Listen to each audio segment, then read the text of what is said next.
سامنے کون سی مجبوریاں ہیں کہ تم غیر مسلم لڑکوں کے ساتھ افیئر کرو؟ تمہارے ساتھ کون سی مجبوریاں ہیں کہ تم کینٹین میں ان کی ہوٹلوں میں ان کے ساتھ بیٹھ کر چائے پیو؟ میری قوم کی بچیوں، اسلام کو کیوں بالائے طاق رکھتی ہو؟ وہ اسلام جس نے تمہیں عزت کی چار دیوار پر قائم کیا ہے اور عزت کے مینارے پر تمہیں بلند کیا ہے، تمہاری حیثیت کیا تھی وہ تمہیں اچھی طریقے سے معلوم ہے کہ جب تم 3 سال کی ہو 4 سال کی ہو جایا کرتی تھی تو تمہیں زمانے جاہلیت کے اندر 3 اور 4 سال کا ہو جانے کے بعد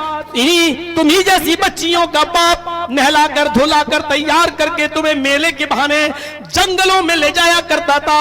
اور وہ گڑھا کھودا کرتا تھا،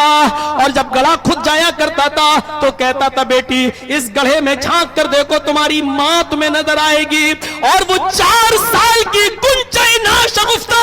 وہ بیچاری کھلی کلی جب جھانک کر دیکھتی تھی تو پیچھے سے اس کا باپ دھکا دیتا تھا، وہ گہرے گڈھے میں گر جایا کرتی تھی،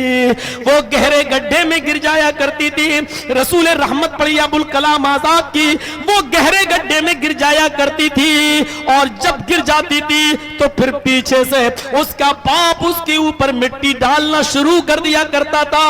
وہ بیچاری اپنے معصوم ہاتھوں سے مٹی ہٹاتی تھی، لیکن کتنی ہٹاتی؟ آخر اسی مٹی کے اندر اس کو دفن کر دیا جاتا تھا۔ میرے پیارے، میری پیاری بہنوں، میری قوم کی بچیوں، اس ماحول سے تمہیں محمد رسول اللہ نے نجات دلائی ہے، تمہیں عزت دی ہے، تمہیں بلندی کے مقام پر فائز کیا ہے۔ یہ جہیز کا چلن تو آج چلا ہے، ورنہ امام کائنات نے مہر لینے کا حق تمہیں دیا ہے، مال شوہر سے لینے کا حق تمہیں دیا ہے۔ یہ تو ہماری جہالت و بربریت ہے کہ آج لڑکی کا ماں باپ لڑکی کو پالے بھی، پوسے بھی، بڑا بھی کرے، 20-25 سال کا جوان بھی کر دے، اور اس کے بعد اس کے نکاح کے موقع پر فریج بھی دے، موٹر سائیکل بھی دے، بیڈ بھی دے، بستر بھی دے اور برتن بھی دے۔ یہ زمانے جاہلیت کی تمام چیزیں ہندوانہ رسم و رواج سے چلی آ رہی ہیں۔ اسلام نے تو حق تمہیں دیا ہے کہ تم اپنے شوہر کو اس وقت تک اپنا پرسنل حق نہیں دے سکتی ہو جب تک کہ تمہارا شوہر تمہیں مال نہ دے دے،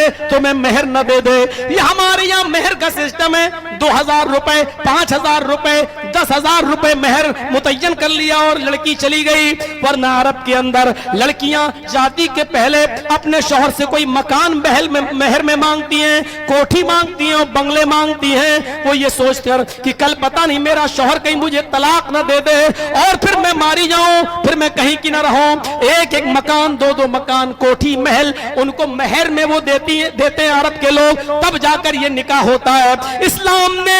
لڑکی والوں کو حق دیا ہے، لڑکی کو حق دیا ہے کہ مال اس کو دیا جائے، لڑکے کو یہ ذمہ داری سونپی ہے کہ بغیر مال دیے ہوئے تمہاری بیوی تمہارے اوپر حلال نہیں، بغیر مہر کے تمہارے اوپر حلال نہیں۔ مال جو لڑکوں کا حق تھا وہ دیں بیوی کو، لیکن آج لڑکیاں اتنے ظلم و ستم کی شکار ہو گئی ہیں کہ آج انہی کو الٹا ان کے ماں باپ کو جہیز بھی دینا پڑ رہا ہے، مال بھی دینا پڑ رہا ہے، اور مہر استطاعت ہونے کے باوجود بھی 2000، 5000، 50,000 اور 1 لاکھ کا استطاعت ہونے کے باوجود بھی آج اتنا مہر نہیں دیا جا رہا ہے۔ میری قوم کی بچیوں، اسلام نے تو تمہیں عزت کی بلندی پر فائز کیا تھا، لیکن تم نے خود اپنے آپ کو اس عزت کی بلندی سے گرا لیا تو کوئی کیا